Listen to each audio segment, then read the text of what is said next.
மார்க்கெட்டோட நிலவரம் மேல போகும் கீழே வரும். இந்த ட்ரெண்ட் எல்லாம் பார்த்து ஆசைப்படாதீங்க. கொஞ்சம் கொஞ்சமா நீங்க பண்ணுங்க இன்வெஸ்ட். கனவு எல்லாம் நினைவாக்குங்க, இதுதான் பெஸ்ட். ஸ்மார்ட் மற்றும் சிம்பிள் பிலாசபி. ஸ்மார்ட் மக்களுக்கு இதுதான் ஐடென்டிட்டி. டெஸ்ட் பண்ணு நீ, ஸ்டார்ட் பண்ணு நீ. சிஸ்டமேட்டிக் இன்வெஸ்ட்மெண்ட் பிளான்ஸ் அண்ணா சொல்றத கேளுங்க.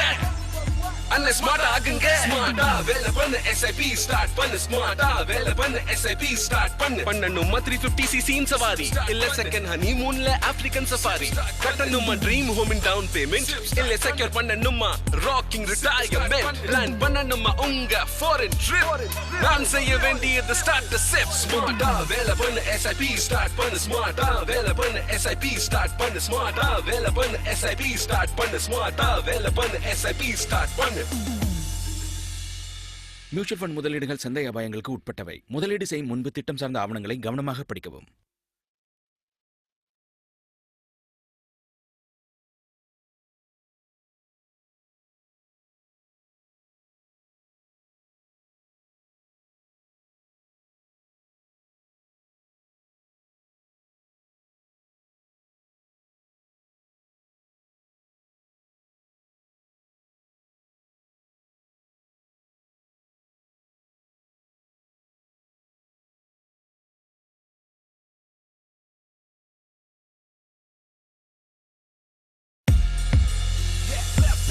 मार्केट्स की लकीर कभी ऊपर कभी नीचे, कभी होना ना फिदा इन ट्रेंड्स के पीछे।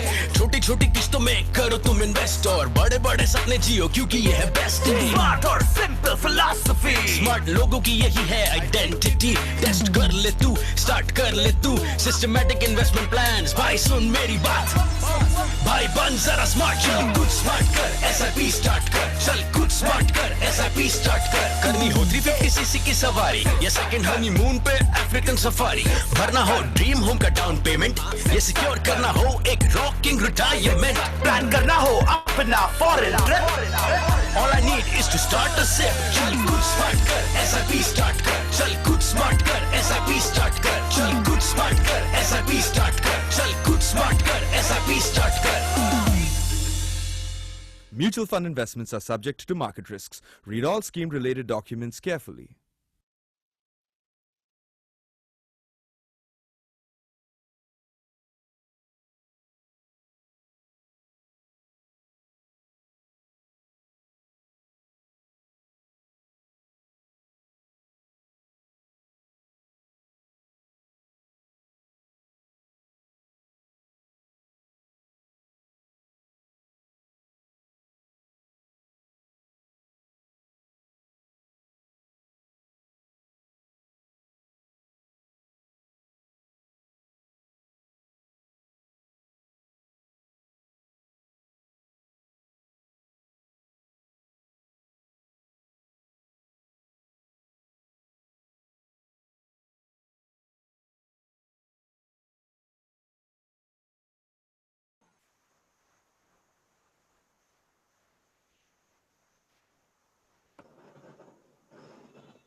A very warm welcome to everyone gathered here today on this Saturday evening Smart Investor webinar. The topic for today is risk management in debt mutual funds, presented by ICICI Prudential Mutual Fund and Business Line. We have with us today a very esteemed panelist, Mr. Amit Bhosle, Head Risk Management, ICICI Prudential AMC. We welcome you, Amit. Thank you so much. I hear it's hot and humid and quite a rainy weather there in Mumbai. Yes, it is.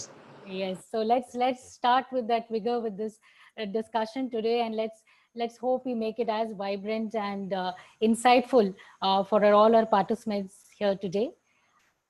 When we think of risk, there's one quote that comes to my mind. I mean, everyone has heard it umpteen number of times in the investment world. Warren Buffett said very famously, he said, risk comes from not knowing what you're doing. More often than not, much of our risks and challenges that we face in our investments is only because we are not able to assess or understand the risks associated with that particular investment. And so does that mean that we completely avoid these investments and do not put our money anywhere? let me draw the context to the ongoing pandemic that is impacting all our lives right now. So we know what is the risk associated with the coronavirus. How do we deal with it? There are two extreme ways really. One, we completely lock ourselves inside our houses. We shut all our doors. Obviously, the virus will not touch us. But what is the fallout? We lose our business, we lose our income, and that is not something that is desirable. So what is the other option that we have? If we have to start, working and going about our daily chores, we have to take certain precautions, right? We have to sanitize ourselves, we have to keep social distancing, use masks, etc. And hence, this is what we say as taking a calculated risk. And with most of our investments, however complex they are, this is the main doctrine that applies. We try to break down what is the risk. We try to understand how to manage those risks and make the best of them. So giving this background of understanding why we are having this seminar today of how to manage risks in your debt funds, because debt funds are now a lot in focus of late. And just to understand where the context comes from, we all know that debt mutual funds came into limelight during 2004, 14 to 17, when we saw huge retail participation. And that was because these funds were delivering extraordinary returns, and fixed income investors, like those who were parking money in bank deposits, they thought it was an excellent idea to move, their money in debt mutual funds.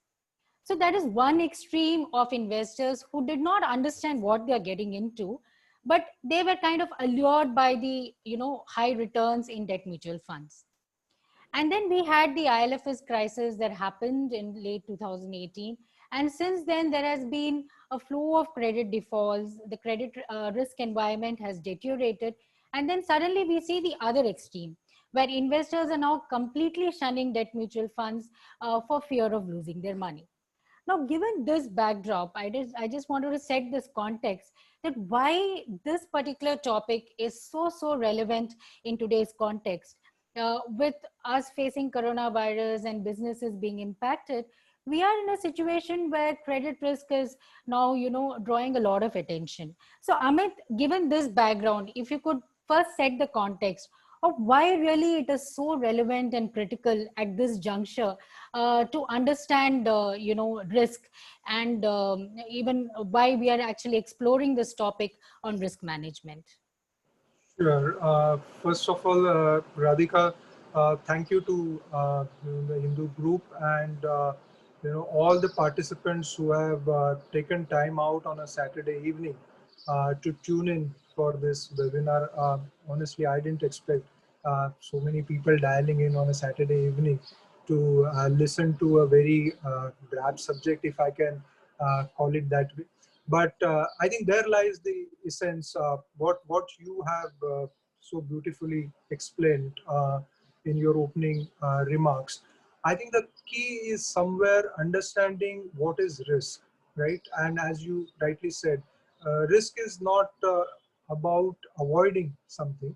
And first of all, I think let me my definition of risk has always been. I mean, I'm not in those purely quantitative school of thinking, looking at risk from a mere standard deviation. But it is much more than that. So I think risk management, if you see, it is a confluence of both art and science. There are some elements of art to it, as in you have to have certain individual inputs coming into place. So everything can't be, just you reduce it to formulae, and then the formulaic, I mean, why do you need human beings then? Then the machines can do that job. I think the reality is somewhere in between. It is a mixture of both art as well as science. I think the biggest risk in terms of the investment context comes through when you have, so behind every investment, be it equity, be it debt, be it real estate, be it gold, any asset class you choose, the underlying theme or there is an underlying rationale to that investment, right? And we, when at the time of committing to that investment, we don't know how things will pan out. The example which you took of COVID-19 pandemic, 1 year back, if we were to have a discussion like this, what probability you would have associated with such a widespread impact of such a small tiny virus over the world. So clearly, I think somewhere in my book, the definition of risk is that investment hypothesis or investment postulate which you had in your mind, that is not staying relevant, and that's why the potential returns you would have expected, they are there is a likelihood that they may get impacted. That's how I look at risk. Now, does this mean that we shun all risk? The answer is clearly no.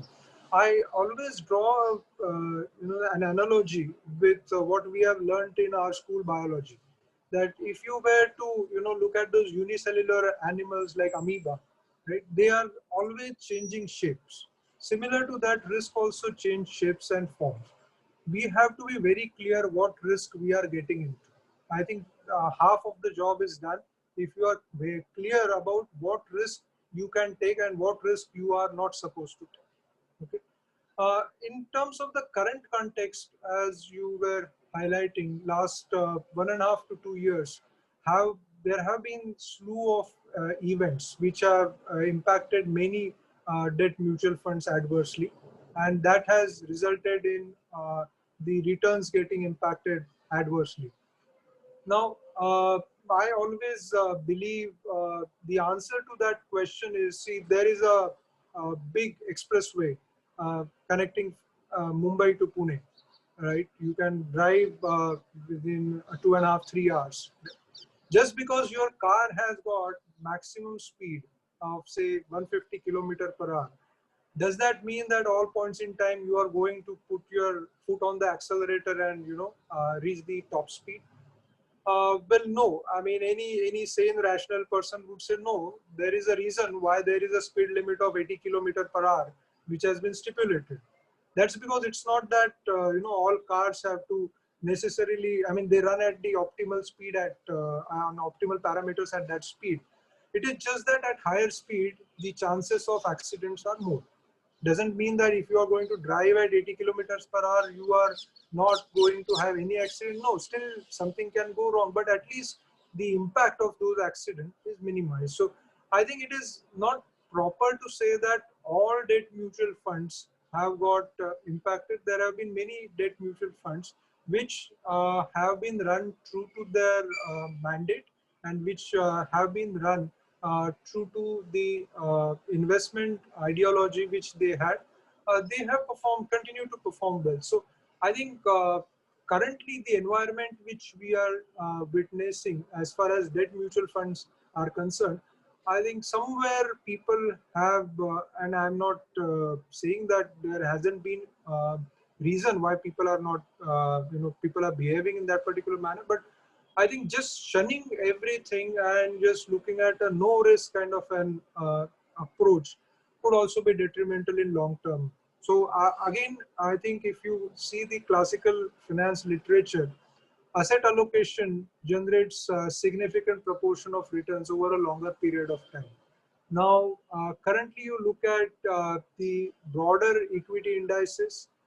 Currently you look at the other asset classes, how they are performing. My only question is it good for the investors' interest to shun a particular asset class called debt? I think that is not going to be the interest of the investors over a longer period of time. Thanks, Amit. Very beautifully put analogies. I think now we can all identify with, what is risk and why at all we do need to take risks at every point in time, and with investments as well. So let's jump right into debt mutual funds, Amit. So let's first understand the risks that are associated with debt mutual funds, and then we understand from you that how you kind of manage these risks, to give investors a more wholesome experience as far as the risk reward metrics goes. So when we talk about debt mutual funds, so let's get this myth out of the way, because like I said, during the 2014 to 17 boom, there was this misconception amongst investors that you will not lose your money in debt mutual funds. So that's out of the way, since you nicely, very beautifully explained. Like any other market investments, the debt mutual funds also has its ups and downs. The only thing is we need to understand where the risk really comes from. So let's start with probably the first risk that most of us, here. We just had our RBI monetary policy, and all eyes are always on the policy for various reasons. But one of the things that everyone watches out for, okay, if the RBI's cut rate, what happens to my debt mutual funds? Will the NAV fall? Will the NAV rise? So there is this understanding that my interest rate in the economy is somehow linked, kind of impacts my debt fund, returns. So if we can understand that, Amit, from you, why is it that a movement in rates impacts my returns from debt mutual funds? And if you can probably briefly touch upon the various categories which get affected less and which get affected more, or we could just take it forward later. Sure. I think it is important to set the context between, say, a lending organization, a lending institution, and a mutual fund. My background, my majority of my background, two-thirds of my working uh, experience of around 22 years has been spent in banking. Now, when I made this move from banking to the asset management industry, I think there were some key things which hit me. Uh, you know, as I made my entry into this particular field. I think if you look at any bank or say a non-banking financial institution, I think the core, their core is their capital, the financial capital, right?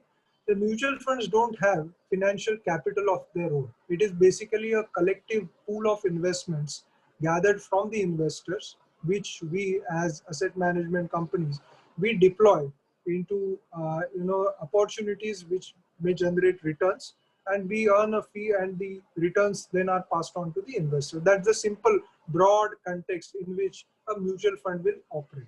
Now, while we don't have financial capital, I always believe that there is something called as reputation capital. Once you give a bad experience to the investors, it is unlikely that they are going to repose faith in you again and give you further monies to manage. So while the financial capital can be plowed back or reinfused, the reputation capital, sadly, once you lose it, it is there, gone for eternity. The second aspect is the financial institutions, they typically leverage. So you have 1 rupee of capital, you will borrow, say 6 to 7 rupees of borrowed funds, and you will deploy 8 rupees which you have into investment opportunities. Unlike that, mutual funds, whatever 100 rupees we collect from collectively from our investors, we can, maximum we can deploy is 100 rupees. We can't leverage. So to that extent, inherently, there is a cap on leverage. The third aspect, which is very crucial in the question which you asked, the banks are not allowed to, mark to market their entire book, entire portfolio. What do you mean by mark to market? There are various changes which happen due to interest rate change, due to credit spread change. All the investments in a mutual funds portfolio are required to be evaluated on a daily basis to have the impact of such parameters on the carrying value of investment. This is the fair value of investment at which we have to evaluate our portfolio on a daily basis, and that's how we get what the investors know as NAV, the net asset value of their investment. So while it presents, it is much more dynamic in nature, it also presents some certain amount of challenges, as in not all times the factors impacting a particular investments are within the control of the issuer. Right? There may be some cyclical issues and all. So to that extent, a bank or a financial institution will have much more, greater leeway to actually work with the borrower to redress the situation compared to a mutual fund, which has got this whole NAV, MTM, mark-to-market regime on a daily basis. And the last point is the sources of liquidity. If one were to look at, banks typically have more stable liability franchise by way of their retail deposits.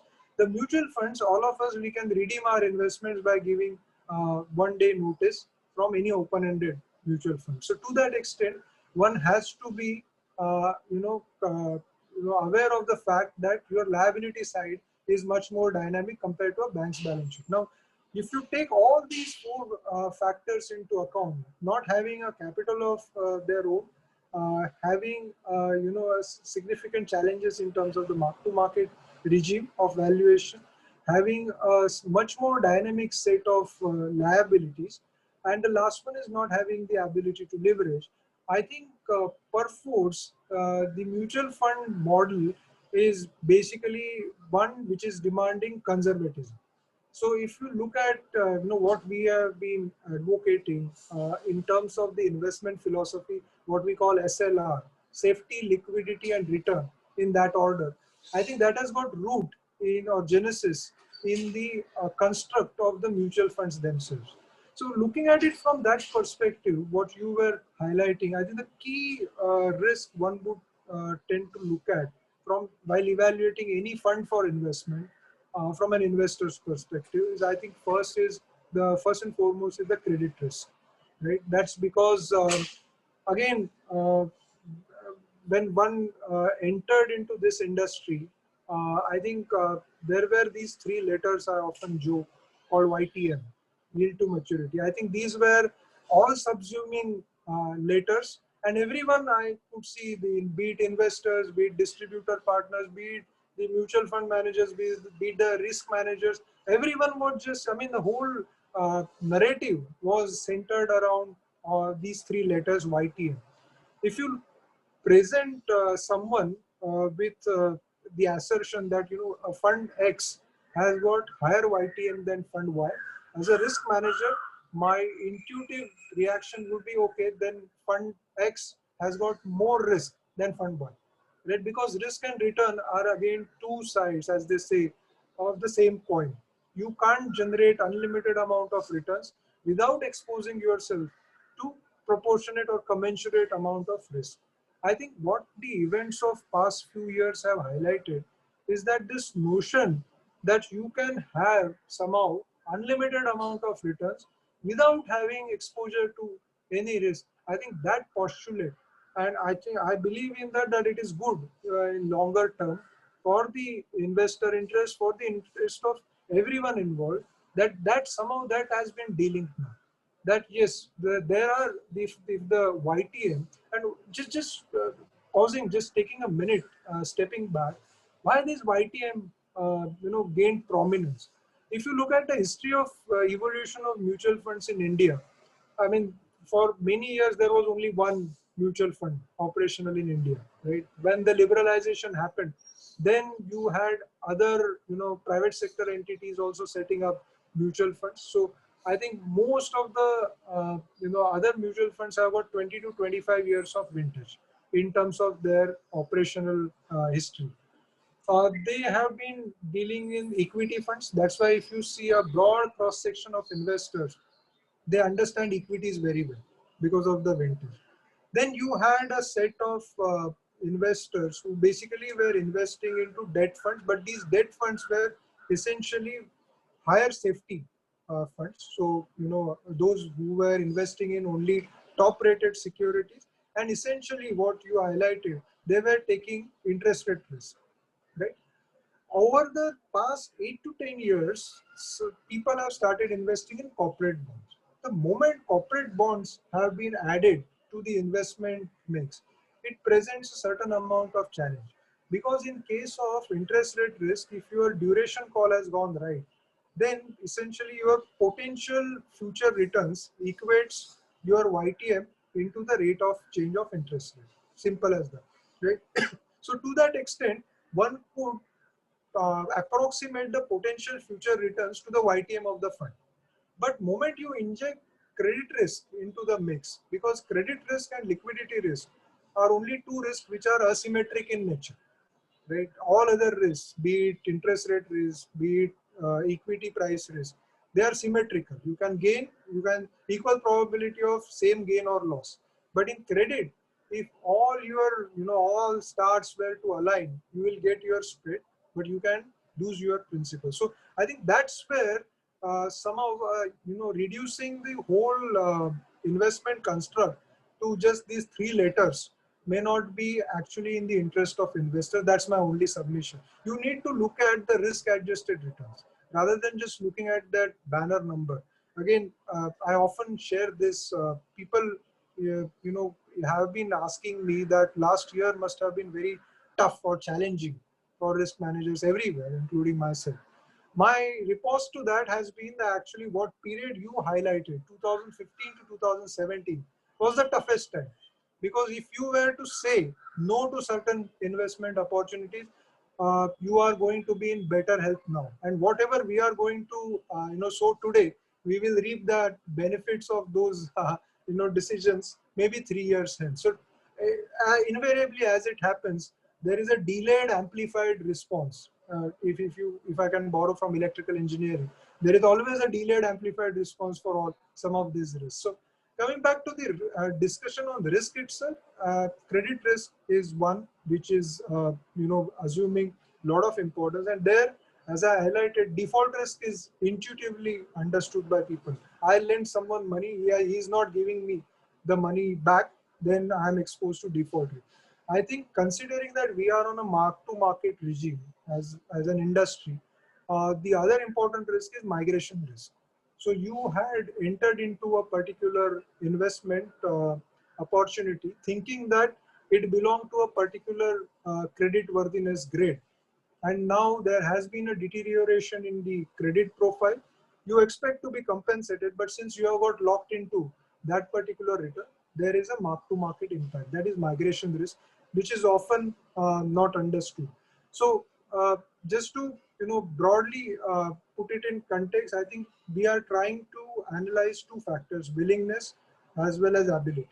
Whatever we do is around these two tenets. So you have to have, you can call it by various names. You call it by 4 C's, like the character, capital, cash flows, collateral. You can have very many constructs, but ultimately there is bound to be a conservative bias in whatever decision you take. And I would also like to spend a minute or two on this whole discussion, which is centered around in many of the popular media narratives. What's the role of credit rating? Right, and there have been a lot of there have been arguments on both sides that should the rating agencies be asked to tighten their buckle, so as to say. My own take is, if you look at any rating agencies literature, ultimately it is their opinion on a credit worthiness of an issuer.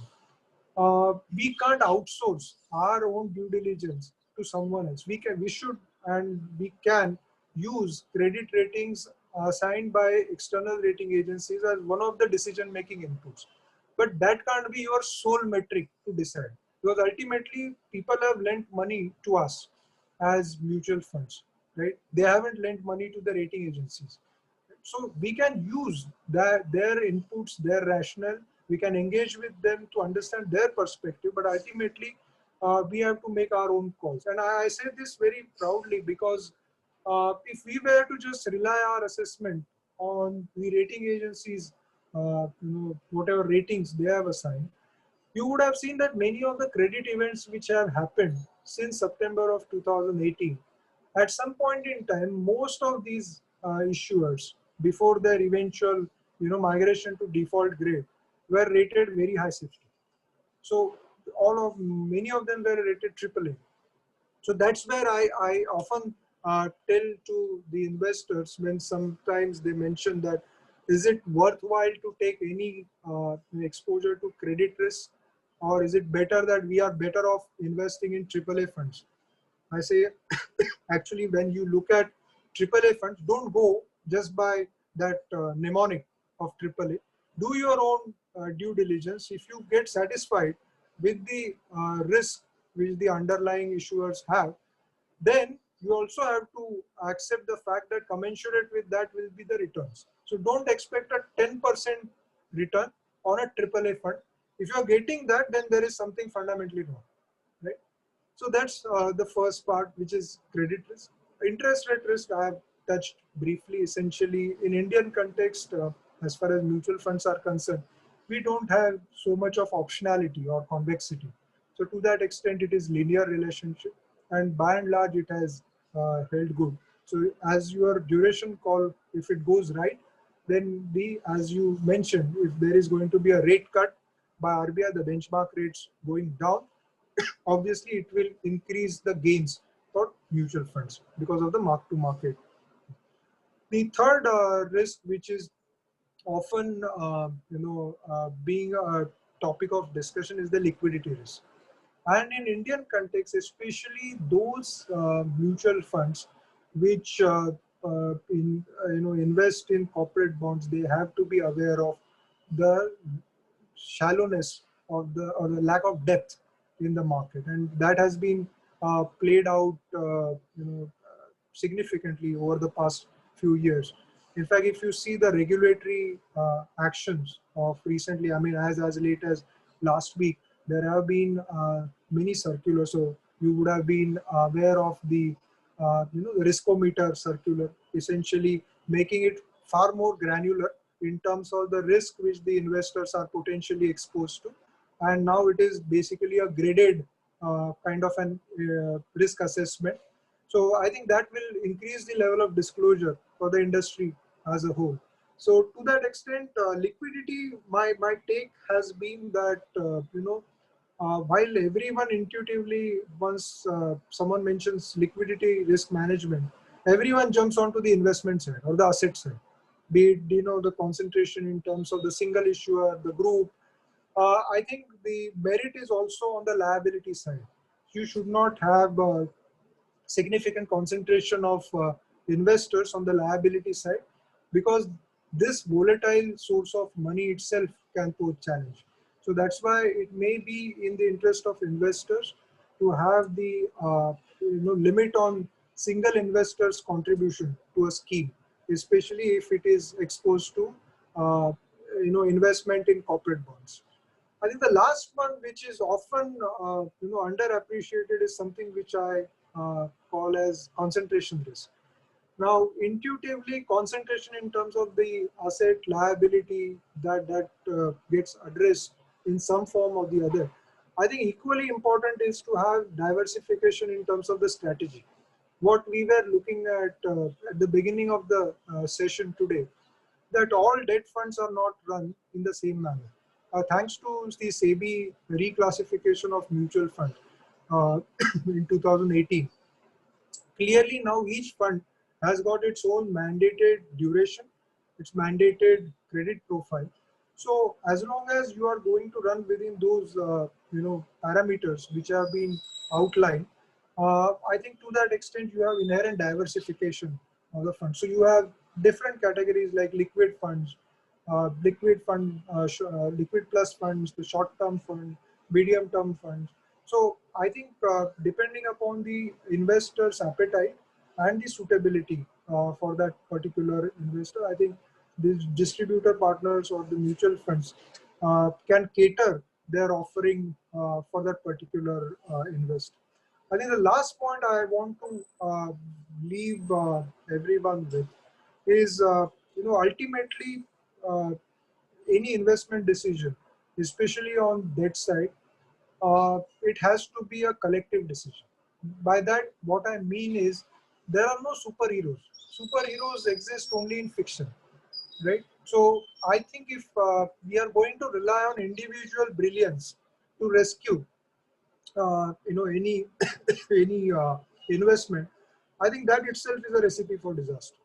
So at least in our fund house, I can say that for better part of last 20 years, we have avoided any credit events. I think somewhere the credit is also due to this multiple decision making inputs.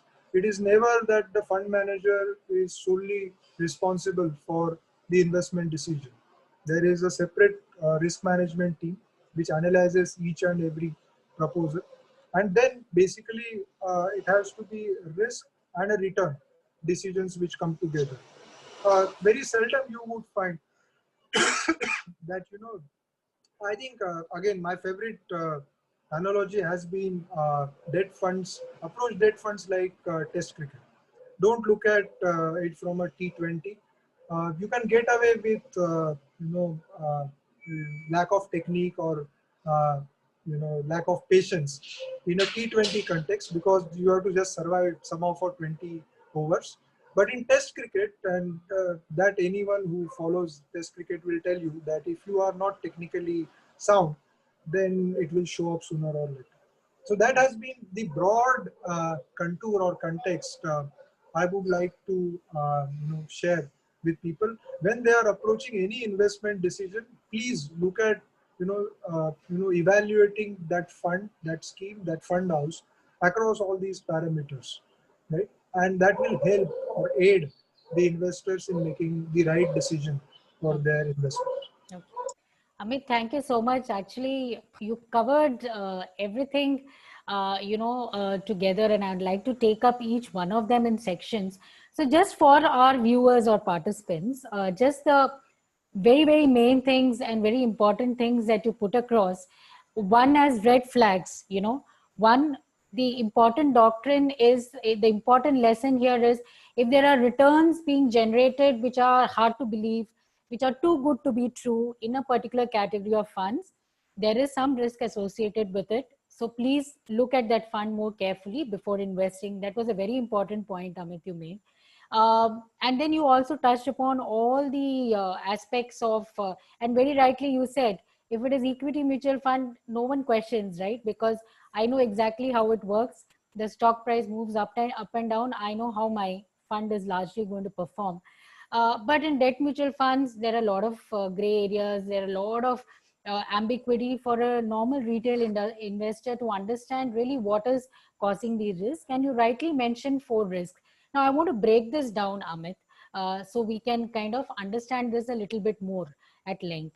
Now, the most important risk, like you mentioned, was the credit risk. And you mentioned that over a period of time, so there are 2 things mainly that impacts a debt fund's NAV. Well, one is if, so your debt fund has invested in a corporate bond. Obviously, the money comes in from the corporate bond, only then you can have money to give to your investors, right? So now if that issuer kind of defaults, then there is an impact on your debt fund returns. That is number 1. The number 2 aspect that you mentioned very rightly was the migration. For instance, as a fund manager, you have invested in a particular bond which is rated AAA. AAA meaning that it is highest on safety. This is for our viewers' understanding. This is highest on safety. There is very low risk associated. But then because of some event, maybe the business has run into trouble or the sector has run into trouble, and hence the rating agencies kind of downgrade this to say from AAA to A, and hence again there is an impact on your debt mutual funds. Now we are sitting in an environment where we've seen a lot of downgrades, like you rightly mentioned, Amit. And like you rightly mentioned, we can't just go by rating agencies, external rating agencies ratings.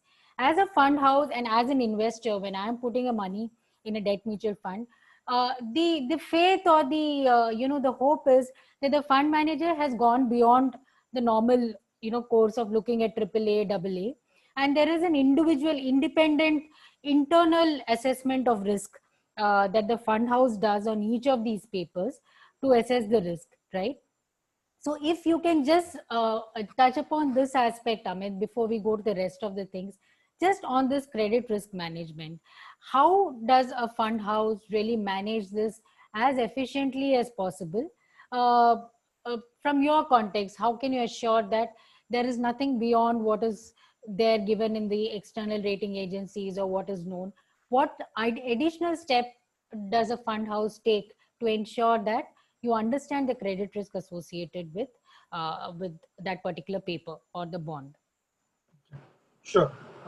That's a very important question, and I will share my perspective as an investor over here, not someone who is involved in or involved for a particular mutual fund.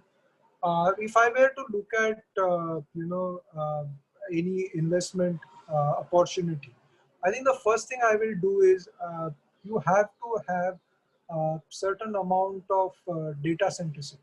So what I will do is I will take out the fact sheets which are published by all the mutual funds on a monthly basis, giving out the portfolios of those schemes. Right now, it will, thanks to the recent SEBI guideline changes, it will be at a more frequent interval. I think nothing speaks more than actually looking at how the portfolios have been changed over a period of say last 1 or 2 years. I think because see, I may be saying anything because it sounds good for the investors' ears, but ultimately what I am practicing, if there is a difference between what I am preaching and what I am practicing, it will be there evident in those fact sheets. While I may be saying that you should avoid concentration, and you open a particular fact sheet, you will see there is some 14% exposure to one paper. Then obviously you should question. I'm not for a moment I'm saying that there may be very valid right reasons also, but at least the investors should question, right? That why is it something which is something of the what you have been saying. I think the second thing which acts beautifully is focus on diversification. Because let's face it, again, I use the same analogy of COVID-19. 1 year back, no one would have ascribed any positive probability to this event happening, but it is, right? So to that extent, just for ease of calculation, assume you have a YTM of 10%, because again people intuitively are doing that maths in their mind in terms of YTM. So suppose you have got a concentration of 2.5% to one paper, and suppose that investment just goes down the drain. There is no hope of recovering that money. Even if you write off the entire investment, just think about it. An annual YTM of 10% will translate into a quarterly returns which are being generated of 2.5%. So what it means is, if you are managing your concentration, it's a well diversified portfolio, you can recoup all your principal investment in one quarter's return. But what happens is, as you rightly pointed out, in equities, people have got attuned to this volatility.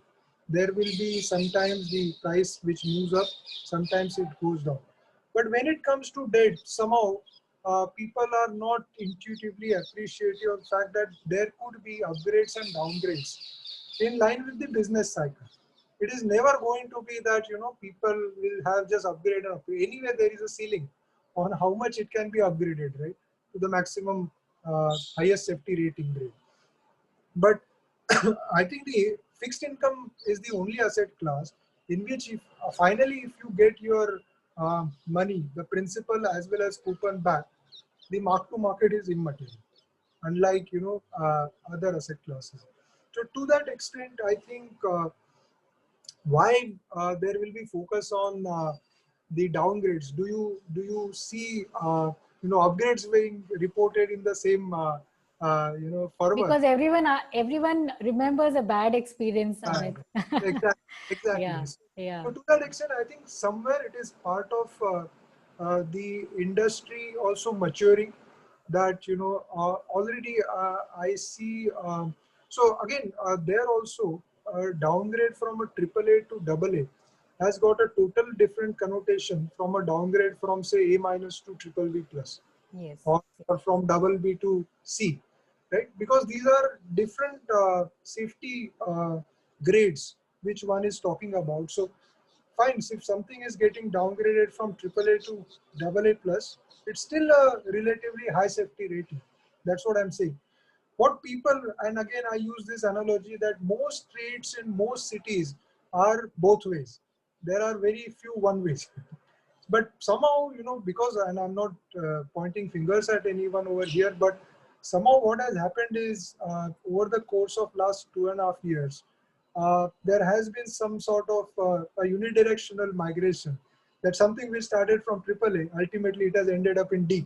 Doesn't mean that all the downgrades will ultimately reach D. There are business cycle issues. So sometimes, like classical, say a steel company or a cement company, it will have its broader cycles, which will impact its performance.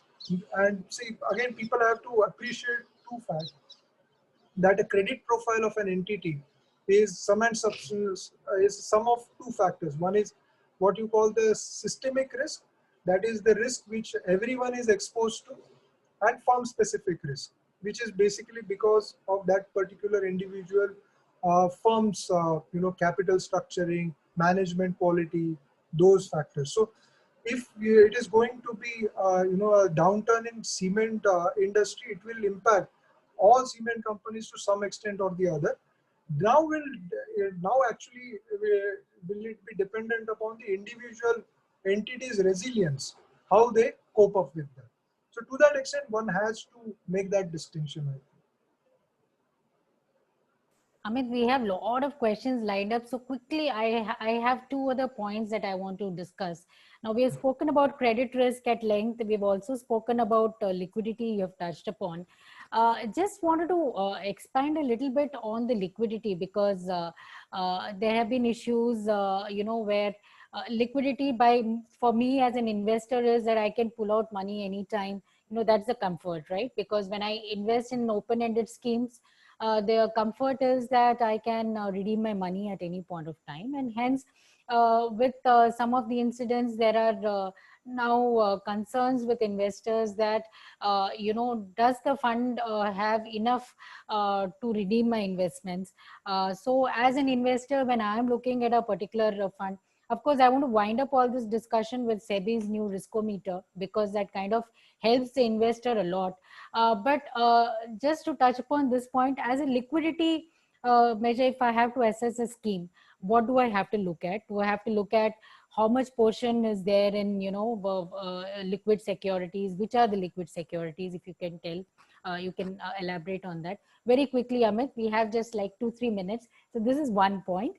The other point, of course, is that on the portfolio itself, we always you'll have advisors telling investors that please match the maturity or the duration of the fund to your investment horizon.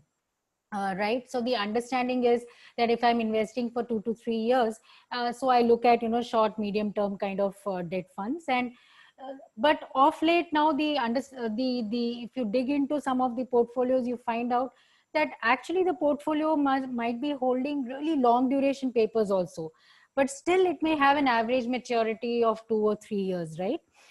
This is because the fund may be holding in a 2-year paper and probably a 10-year paper, but when I average it out, it may still come to 2 to 3 years, right? So for an investor, he finds comfort saying that this is a short duration fund. But often we have seen that there also the investor is lost when actually some event happens and he digs into the portfolio. He finds that his money is not going to come back very soon. So these two aspects, Amit, on what really constitutes a liquid portfolio in a debt fund, and the second aspect on this maturity duration, if you could quickly. Yeah. Sure. Just taking cue on what you mentioned, that the recent SEBI guidelines are also going to mandate mutual funds to put in place their board approved liquidity risk management policies at scheme level.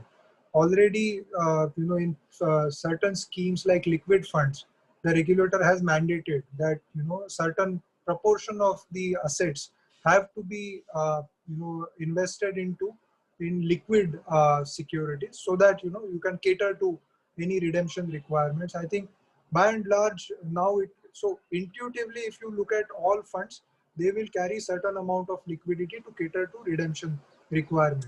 On top of it, you also have the ability to borrow to cater to the redemption requirements up to the regulatory some limit on the. So liquidity sadly is essentially, it is very dynamic construct, right? So But at all points in time, one can assume that Government of India securities would be liquid. And why we say that they are liquid? Because they can be sold at minimal impact cost, because the market depth is significantly high. Compared to that, say, AAA rated securities issued by many of the public sector undertakings and all, they will have relatively lesser liquidity, but still they will be much more liquid than other securities issued by other corporates. So to that extent, there will be, so I'm just talking about in a ballpark manner.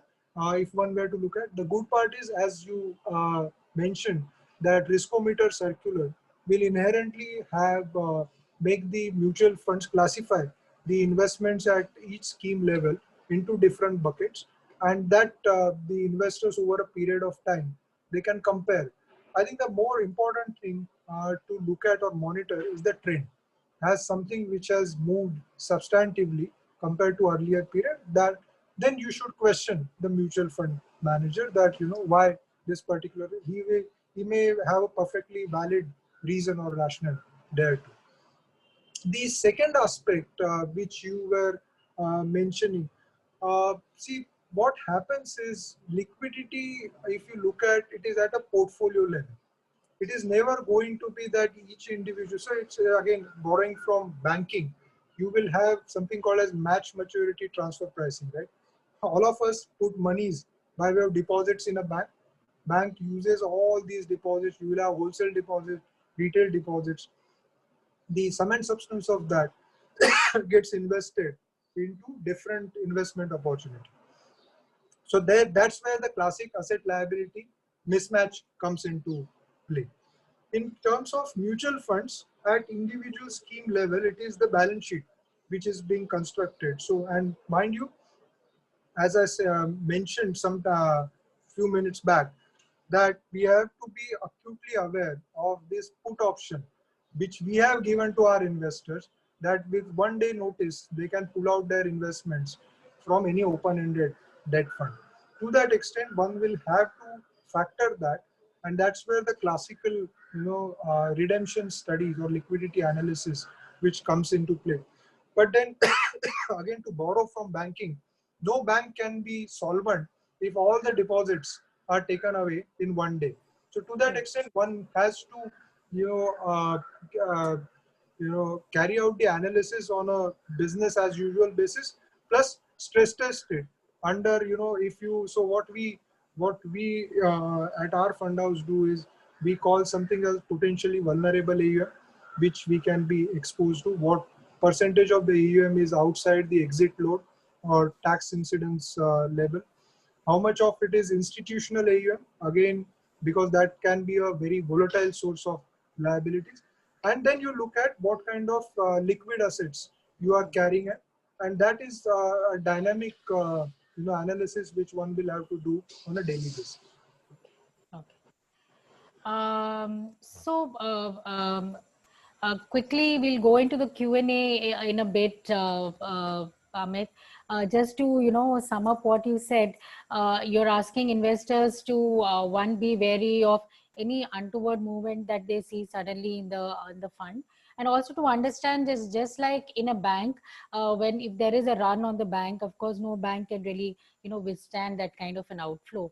And for our participants, what Amit was also trying to say on the riskometer, which is an excellent thing that SEBI has done last week, just to understand whatever we discussed in this session so far as credit risk, liquidity, and the duration risk that that Amit has so nicely explained to us, all these concepts. While you do need to understand them, what SEBI has done is gone a step ahead and put everything for you much easier, because you may not be able to assess all the risk in depth to understand what is what.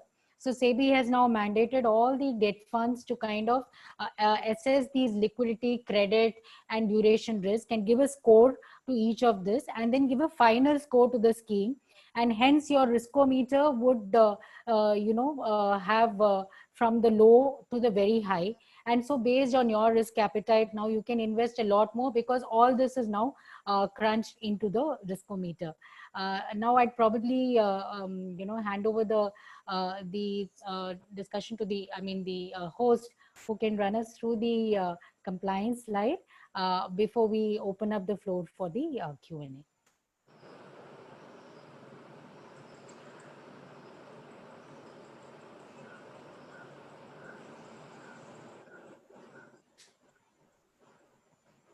So as we've kind of understood, as the compliance slides go on, please do look at, of what these slides have to say in terms of why you have to watch out for before investing. But just to sum up the entire discussion, as Amit was saying, there are 4 risks that investors need to understand that they are facing when they invest in debt funds. You have your liquidity risk, which basically, tells you whether you will be able to, pull out money from the fund, how strong the fund is in terms of its portfolio in, liquid assets. The second, of course, is your credit risk, which Amit very beautifully explained, that a fund house doesn't go only by, the external rating agencies. They do a lot of internal due diligence also. Then, of course, you have your rate risk, which is your duration risk. And then the concentration, of course, is something like Amit said, you have to watch out. If in the portfolio, there is one particular investment, which is, over 10%, which is not possible. But if there is, 5-6% of holding in one particular instrument, then you have to watch out for. So these are the things that investors need to understand before investing in debt mutual funds.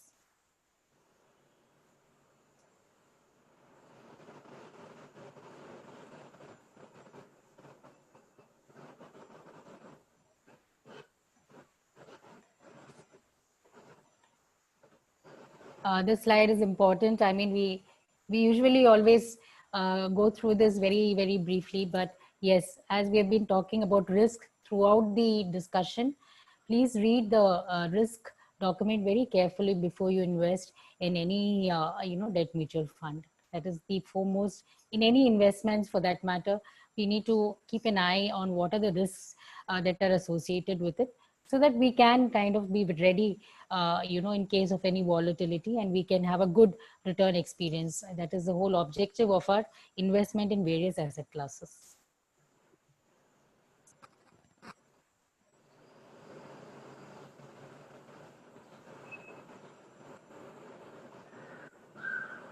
Yes. Now let's start the Q&A. Amit, we have a lot of interesting questions. I mean, if you were wondering, the session is going to be highly technical, and, you'll not have a participants, understanding, but we have a lot of questions which will kind of, show you that how savvy investors have become. So one is that, of course, let's start with some of the basic things that people want to understand. There is one Mr. Ashish Mishra who wants to understand that how interest rate risk can affect the value of debt funds in the current scenario.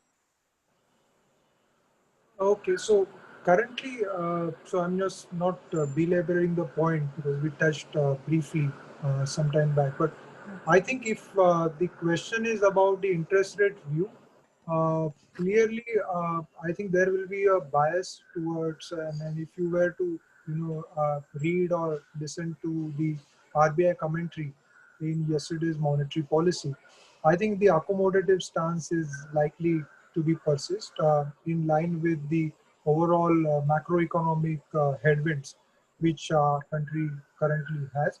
So to that extent, one would say that there will be still moderate expectation of benign interest rates to continue. Inflation, by and large, the Monetary Policy Committee has chosen to look through and maintain its accommodative stance. So unlikely that there will be any significant upturn in the interest rate in a shorter term at least. So to that extent, the fixed income investments should continue to do well going forward, if that is the question. So if one were to look at the duration, should they go for short to medium duration funds, or should they go for longer duration funds at this What point in has time? happened, if you were to look at the past 6 months history, thanks to the very many events which impacted debt mutual funds, there was some sort of flight to safety. So clearly, if we were to look at the credit spreads, say at the beginning of this year and what they are today, notwithstanding that the repo itself has come down significantly because of the RBI actions. Compared to that, even the credit spreads are moderated significantly, especially the AAA asset class is concerned. So now you will have a real set of challenges in terms of the opportunity to generate returns on a sustained basis by investing only in the safest assets. That's because too much of money is chasing too little a supply. It's again demand supply. At this point in time, if one were to look at the credit spreads, they still are attractive in AA or A rating categories. So we continue to advise or recommend our investors should also consider credit risk fund, medium term bond fund for investment opportunities.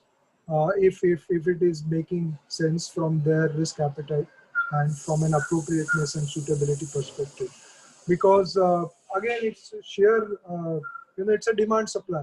At the end of the day, there are very few entities which are looking to invest in, say, AA rated bonds. So obviously your ability to get a good return in those segments still remains compared to the highest safety parameters. Okay. So it will be, I would say, still there are a lot of potential returns to be made from carry assets than just looking at merely from a capital appreciation perspective. Okay. Actually, the next question was from Gokul on credit risk funds. He wanted to know whether he can, invest in credit risk funds or not. I mean, you've kind of answered that question, Amit. There is this one interesting question on how to kind of understand this risk-adjusted returns. Anish Fatima is asking, how does one look at risk-adjusted returns? Because we've heard this, there are a lot of terminologies thrown at an investor, duration, liquidity, and then someone says, see, risk-adjusted return. So this person is very nicely asking us, how do we kind of assess this? Is there a quantitative approach of analyzing this risk-adjusted return? Do I use standard deviation, Sharpe, alpha ratios? There's so many things that he wants to know. So if you could probably very simply explain to this person that how can we, Radhika, you alluded to that in the explanation which you provided for the SEBI guidelines on riskometer. What Yes. essentially SEBI has attempted to do or asked the mutual funds to do is to grade this risk in a simple, from low to high kind of a this. And so, first of all, it will be consistent across the industry because it is the regulatory guideline for everyone to follow. To that extent, it will be consistent, uniform. And so the investors can compare funds also across this. So you can very well look at the credit risk, the interest rate risk, the liquidity risk from the gradations which are going to be available from, once we start publishing those things. And then you look at the potential return which can be generated from that by using a proxy like YTM, again for want of any other metric. And then look at what would be. So I won't go as far as Sharpe ratio, Renault ratio, while Okay. those metrics are fine, but inherently we are not talking about a very deep market. Even our equity markets, if you were to put it in front of, say, US or European markets, they are still shallow. So the debt market is even it suffers from lack of depth. So to that extent, Right. those metrics may not be directly replicable. And my sincere recommendation would be not to use such untested metrics. Actually, they may not be representative of the inherent risk in those portfolios. Okay. But yeah, like you rightly mentioned, the riskometer, but I mean, the riskometer still does not include the concentration aspect. So like you rightly mentioned, that's probably an additional exercise that investors will continue to have to do. Yeah. Absolutely. Since you touched upon YTM and you said for want of no other measure, that the next question is, on YTM. Ananda Krishnan is asking, is it safe to invest just based on YTM, which you had answered during your discussion? But the follow-up is very interesting. He asks, how does a fund manager ensure that the yield is not compromised as the duration is not constant? Because as the fund keeps investing in newer bonds, my duration keeps changing. So just from a duration perspective, wants to understand how the fund manager will ensure that the yield is, constant. See, my response to that is, if you go to gym, if you hit the gym, right, the simplest thing we start is with the treadmill, right? Now you don't start directly at the speed of say 6 meters per, 6 kilometers per hour. You gradually ramp it up, right? Now, if suddenly the trainer comes and increases the speed, what do? You will have to run at a higher speed. That itself is a challenge of showing a continuously elevated level of YTM. To be in the same position, you will have to run much faster. And as the size of the fund increases, invariably this may lead to adverse selection, right? So to that extent, see, it's a much more dynamic construct because you will have newer inflows also. Some of the older investors also may redeem their investment, so you have to create liquidity also. So you have to continuously buy some securities. You may have to sell some securities, right? So it's much more granular than that. It is never like something which is fixed, and then every day you just go and tweak some these things, some parameters. Sadly, it is much more complex than that. So it's like, asking again, to borrow from cricket, asking that, do you have the same approach of facing the any bowler? Now, if it is a super quick bowler, your response will be different from a spinner because the speed at which the ball is hurled at you is different. The pitch may be different, right? The surrounding fielders may be different, and maybe the match situation is different. Right, Amit, very well put. But I think the confusion that usually investors have with debt mutual funds is they always compare it with your bank FD, which always gives a fixed return, right? So if you have a deposit rate of 7-8%, that remains constant till the end of my FD. So I think that is why people kind of wonder why this YTM keeps changing, because when I invest in the fund, I see that the fund is going to give me 8 or 9% YTM. And then maybe after 3 months, when I see it has come down to probably 7.5. So I think that's the reason why investors always worry about the YTM part, because it fluctuates. There is an interesting question. We have a couple of questions from senior citizens, Amit. Jyotinath Ganguly is asking us that for an investor, in the 60-year age bracket with a time horizon of 3 years, what do you suggest in terms of short, liquid or medium debt funds? Which kind of funds should they be investing in? Again, I touched briefly in response to one of the earlier question. I think the investors should also, have a fair understanding of what their risk appetite is and what are the horizons which they are looking at. As this gentleman is clearly clear that he's looking at a 3-year perspective.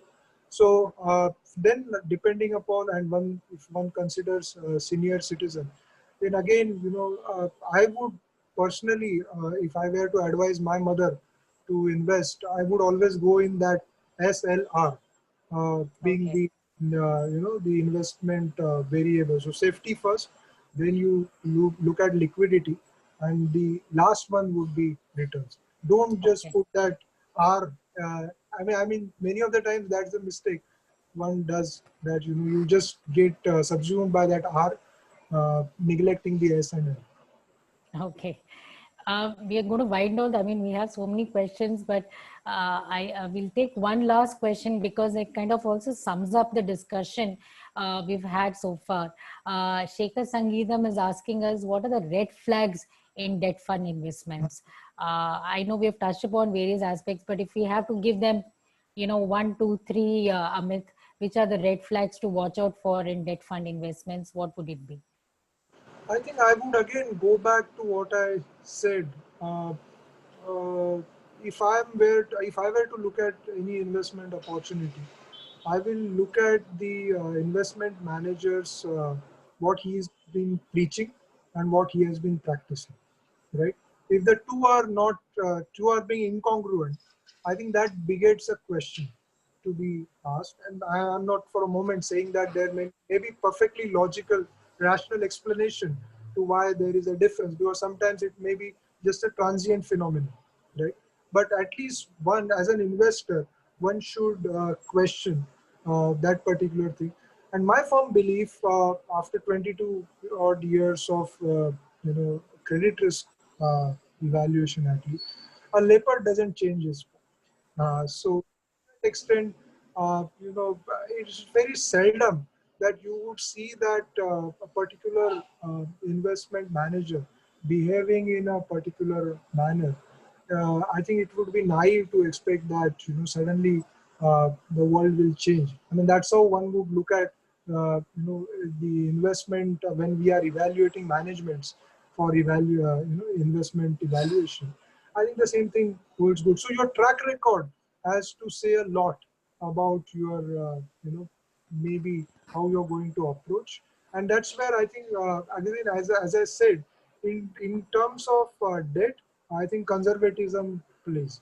So overall, conservative outlook or bias towards investment, I would say that is much more preferable, because all the upsides are curtailed. So you are not going to get compensated for the incremental risk which you will be exposing to. Very well summed up, Amit, the last point, that please, investors, like I said, if the returns are too good to be true in a particular category, definitely there is a higher risk associated with it. That is the easiest red flag for any investor to kind of understand. Like Amit said, there is only in debt funds, there is only one range within which various categories of debt funds can perform, given a particular circumstance, given the current risk rate environment or the credit risk environment. And hence, this is the most important thing with the help of which you can manage your risk and enjoy a very good return experience. Amit, we've completely run out of time. I have so many questions hanging in. So I'd like to tell the participants that please write to us. Please write to us at Business Line, and also to ICICI Pru, since they're running the Smart Investor program. In whatever way we can help you clarify your doubts with regards to debt funds, we'll be happy to take it forward from here on. I hope that the participants really found the discussion helpful and insightful. Amit, thank you so much. A very technical topic and very difficult to understand as always, but you have helped, you put things very simply, drawing various interesting analogies. I think people will have really enjoyed trying to get a better perspective of investing in debt funds. Thank you so much everyone for joining us today, and have a great Saturday evening. Thank you. Thanks, Amit.